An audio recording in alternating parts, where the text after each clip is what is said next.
Yah commanded us to do all these statutes, to fear Yah, our Elohim, for our good always, that he might preserve us alive, as it is at this day. And it shall be our righteousness if we observe to do all these commandments before Yah, our Elohim, as he has commanded us. Praise you, Father Yah. I will not have any other Elohim before you, nor bow down to any graven images too. I won't take the name of Yah, my Elohim, in vain. I'll do.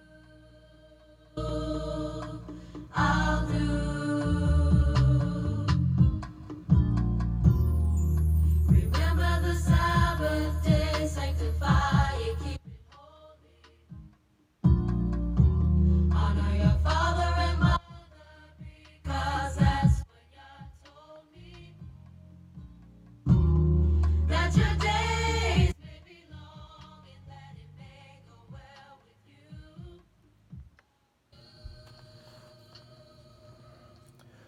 Surely I have taught you statutes and judgments, just as Yahweh my Elohim commanded me, that you should act according to them in the land which you go to possess.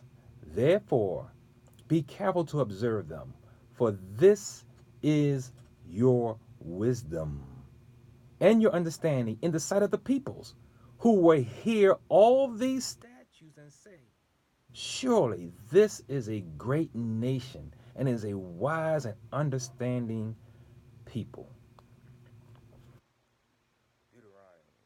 Deuteronomy 4:5-8. Yah Honathan, Yahweh eat with you here. Yahweh for Christians at gmail.com 443306358.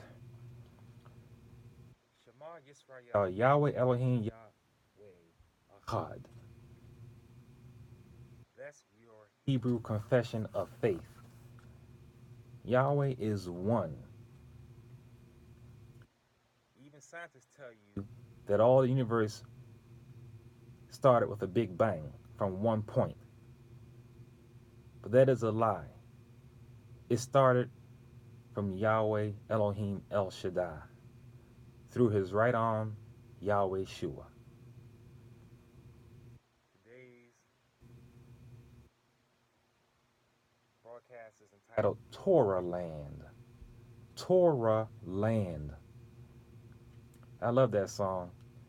We're going to finish it off. That might have to be the new theme song. Because who would go against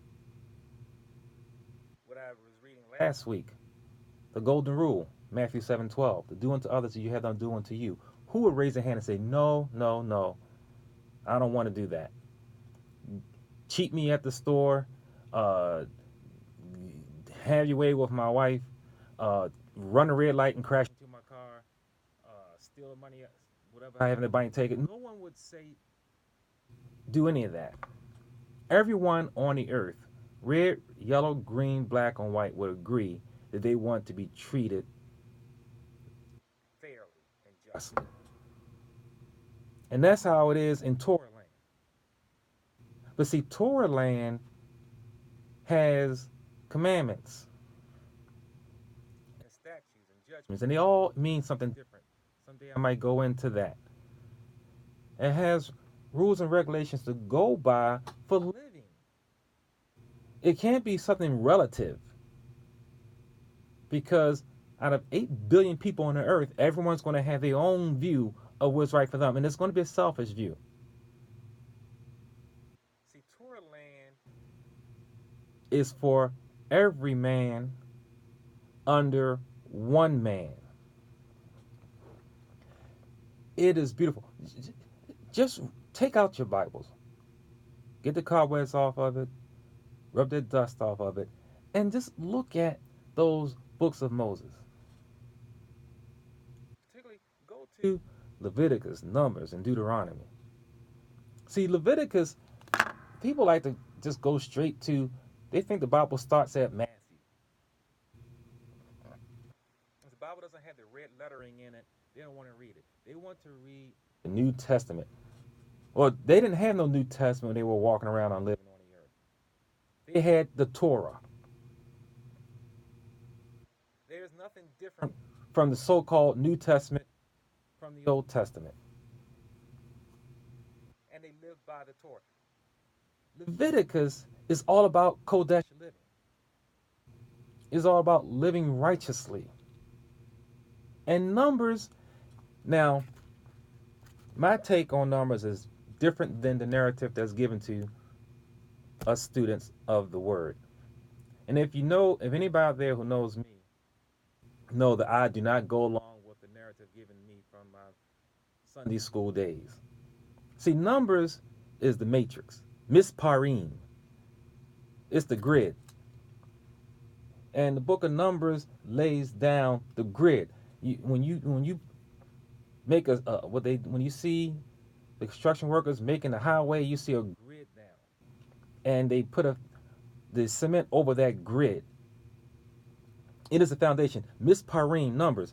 See, there's only one thing that did not change before sin or after sin, before the fall of man or after the fall of man, and that is Misparim, Numbers.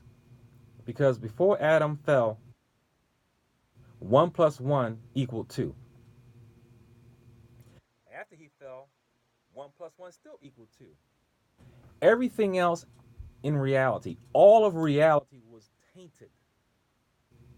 Everything in existence fell in sin except Numbers. Numbers didn't change. Mathematics didn't change.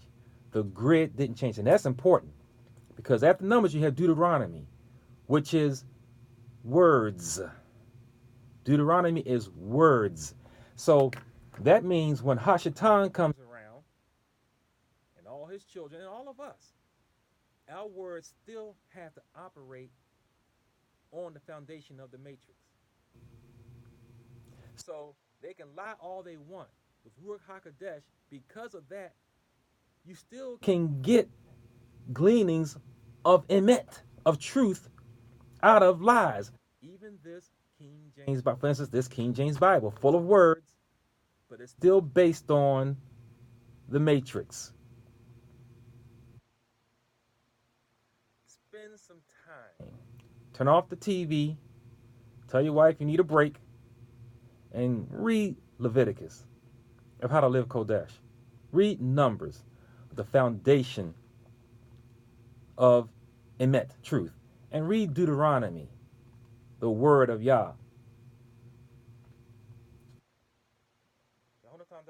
Here, YahwehForChristians@gmail.com, 443-306-3518. This is Torah Land today I'm talking about.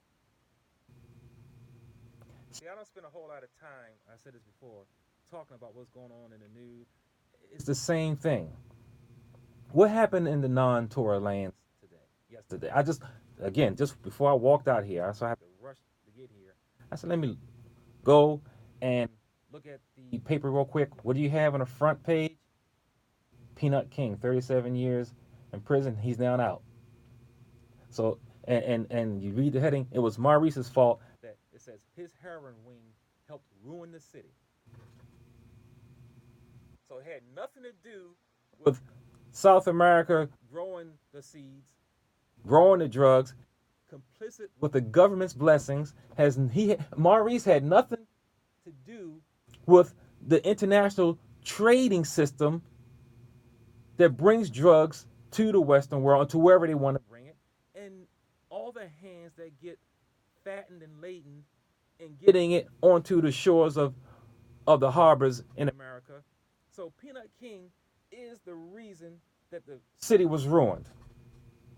He got it distributed all across the country. See, that was on your front pages. That's why I like to waste time with the lies of the news. In non-Torah land, we find that, well, Columbia Finances grant bought Pew's books. We find that Republicans want to cut food stamps. There's a worldwide protest going on in France over the pensions reform. We know what's going on in China and Hong Kong. North Korea has taken denuclearization off of the negotiating table. Trump impeachment process is going on. There's worldwide climate changes, and that needs to be addressed. I can take 3 or 4 shows just on that. The world is changing before your eyes. You need to accept the name of Yahweh before I can even talk about deep stuff like that. Your school system is lying about the grading of their children. Recreational pot abounds. You're legalizing stuff. It's legalizing that, so it's just legal to just be high. People being distracted with sports and entertainment. You can do music about killing a brother. Why you can't just, why you don't know why you can just kill a man, gang banging women, calling them bees and hoes and N-word and all this stuff, but don't you dare talk about cockfighting or chicken fighting or killing a dog. You can make money on talking about F the police and killing your brother, but don't you say anything against an animal, because your life is lower than an animal in non-Torah land. In Torah land, man made after Yahweh's image follows his commandments. But here in non-Torah land, in all these aisles of colonialism, hey, what's it? The MS-13 gang is back in the news. Everything they try to find righteousness in little things or great things, and there's no righteousness anywhere. Your water bill is going up. You'll be paying 5 cents per plastic bag. Everything. Let's go to Torah land, because in Torah land, it's all about loving Yahweh with all your heart, might, and soul, and loving your neighbor as yourself. Deuteronomy 14 talks about refuge cities for men who, or women, who we would call today manslaughter. So there is even space for to at least acknowledge that people will be killed, sometimes by accident, by mistake. And they have cities for them.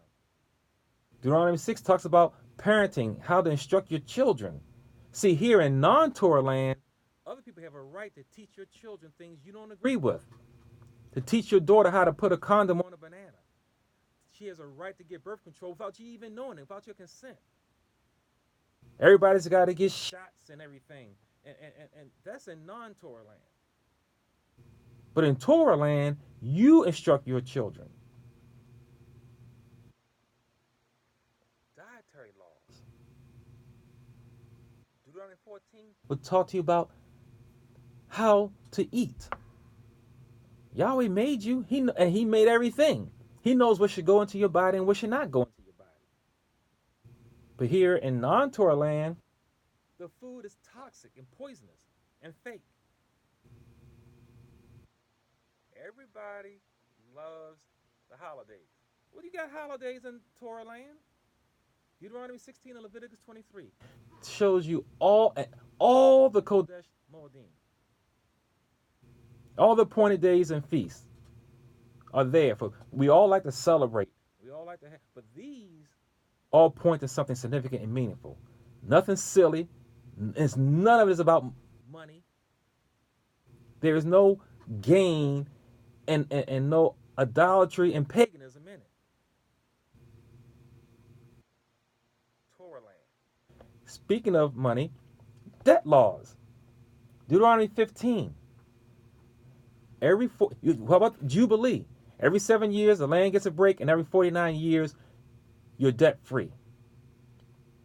You're not going to have a great disparity of have and have nots. Yahweh in his land has looked out for those who try to make a come up on those who have not. Wouldn't you love? Who would not raise their hand and say, I want to be debt free? Go to Torah land. And why don't we have nowhere to go? You know, your Jewish brothers have a place to go. No matter where on earth they reside, they have feel like they are being done wrong or whatever, it doesn't matter. They have a place to go they call their own. It's their land and they can run it the way they want it. And that's good. If you're a Hebrew and you want to live according to Matthew 7:12, Deuteronomy 5:4-5, where are you going to go? Where everywhere you walk, everyone is living according to the Torah, according to the 10 commandments of Exodus 20. Where can you go? I say, hey, give us all of South Africa. Everybody in South Africa, get out. And everybody who wants to live by the Torah, give us that land. That way we'll have someplace to go. I tell you what, every color of people on earth would love to go there. According to this, everyone wants to be treated fairly. Everyone does. You're born that way. The place will be flooded. It's not about race or color. Male, female, rich or poor. If you know you're going to a place where you're going to be treated the way you think you should be treated, and you're going to treat others the same way, you are going to sign up for that. Deuteronomy 20 tells you laws of warfare, because there is a such thing as war, because people are going to hate. They're going to hate. They're in misery, and they want you to be in misery, so Yahweh gives you laws of warfare on how to deal with that. Everything is covered in Torah land. Nothing is missed. We do make mistakes. Deuteronomy 24 talks to you about laws of divorce. Yahweh makes a way for everything. He doesn't forget anything. Laws of motherhood in Leviticus 12. Laws for provisions of the unfortunate, Leviticus 19. How many, every day, when you travel about the city of Baltimore, you see poor with signs up. There's always, the poor, Yahshua says you will have with you always. Yahweh made provisions for that. Honest, good provisions. Leviticus 19, see what the laws are for the people who are unfortunate. Things happen. Bad business deals or deaths in the family or whatever. And we also have people who come into Torah land and accept the doctrine and they just don't have.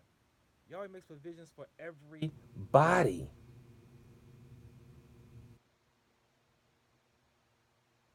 Does anybody believe that our tax system is fair?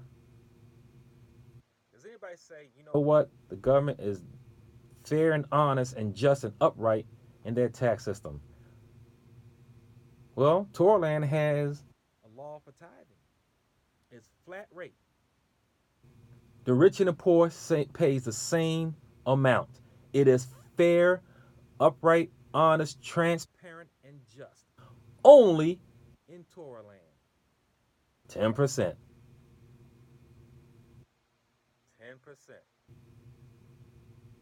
Goes to Yahweh's government to run the house, to run the land. Also, you have offerings, free will offerings, as you have. Who would not raise their hand and sign up for that? Only in Torah Land. See, the original way of communicating, Adam just looked in Yahweh's eyes and could see the mind of Yahweh. And in his mind was all of reality. Now, we can't look in the eyes of Yahweh and see his mind. So the next thing is the stars. Yahweh wrote the Torah with the stars in Hashemayim. All you do is lay on your back and you read the stars. Now that because of fall of sin and that's been warped, the next best thing is you can just have the stars written down in that pattern in a book. That's how your forefathers got their wisdom. That's how Benjamin knew that Yusuf, his brother, was the Egyptian standing before him. He was taught how to read. The next best thing, well, you can get that right in my book, Yahweh for Christians, is pictographic Ibarit. after that, we got a bunch of garbage. So along comes the Greeks. And they see the beauty of the Torah. And they wanted it for themselves. That's how you got your Septuagint. Yeah, we sold out and gave them the Septuagint. Then your Roman brothers fell in love with it, and they gave us the Vulgate. Then you have the offshoots of your Christians, and they gave you the various forms of the Bible. Now, never underestimate the power of words. Never underestimate the power of words and its impact. Because Germany was never the same once Martin Luther put the so-called Old Testament in their language. Because for over 1,000 years, the Vulgate ruled. But people wasn't walking around speaking Latin. So Martin Luther changed the world, which is why they fought against the King James Bible, because they saw what happened in Germany. They did not want that to happen to America. But it did. As a matter of fact, the Pilgrims said, the Bible has taught us how to be Hebrews. That's what they said. Could the Islamic world survive without the Quran? Don't you need to have a book of laws and sets of standards to go by to know how to operate your life? My man Jason was telling me about the impact of Uncle Tom's Cabin. They literally said that Uncle Tom's Cabin increased the morality of America. Lincoln said she helped end the slavery. You know, it wasn't that big, but the impact was real. Outside of the Bible, it's the number one selling book in the world. Uncle Tom's Cabin.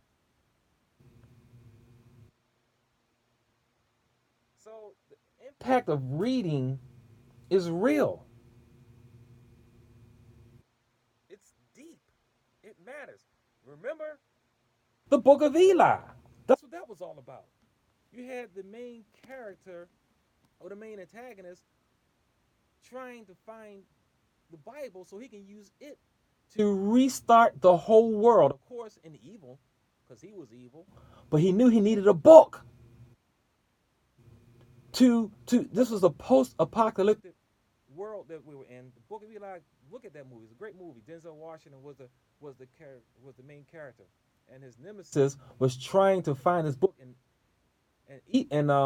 Eli, the character, had the book. Come to find out, it was in Braille anyway. But the point is that the story is trying to tell us the power of a book, the power of reading, the power of words. Check this out. I was reading from Enoch last week. Enoch 104. 104, 10 through 13. Let me pull that up real quick. And I told you why they took a lot of this stuff out of your Bible. This was in your regular Bible at one time. 104, 10 through 13. And now I know this mystery. For they, the sinners, will alter the just verdict, and many sinners will take it to heart. They will speak evil words and lie, and they will invent fictitious stories and write out my scriptures on the basis of their own words. And with that, they had written down all the words truthfully on the basis of their own speech, and neither alter nor take away from my words, all of which I testified to them from the beginning. And again, know another mystery, that to the righteous and the wise will be given the scriptures of joy for truth and great wisdom. See how Enoch from the beginning knew that truth will be altered with false words in their own language. And this is written when everyone spoke the same language, Lashon HaKodesh. He knew that this was going to change. He knew that what we're dealing with right now, what people like me are dealing with right now, original words, original truth, was going to have to go through this to teach you the truth through true words. The Lord God, Jesus Christ, is a lie. He's a lie. Enoch 98:15-16. Enoch 98:15-16. Woe unto you who write down false words and words of wickedness. For they write down their lies so that they, the people, may commit wicked acts, and they cause others to commit wicked acts. 99:1-2. And then I'll skip down to 10. Woe unto you who cause wickedness, who glorify and honor false words. You are lost and you have no life of good things. Woe unto you who alter the words of truth and pervert eternal law. They reckon themselves to be not guilty of sin. They shall be trampled upon the earth. Let me go down to number 10. In those days, blessed are they all who accept the words of wisdom and understand them to follow the path of the Most High. They will walk in the path of his righteousness and not become wicked with the wicked, and they will be saved. False words. I told you. They love the Torah. The Greeks say, we got to have this. That's how you got the Septuagint. And then you got the Vulgate. And then you got all your various Bibles. Everything came down from the original man and his original book with the original words. Everyone would love to be in Torah Land.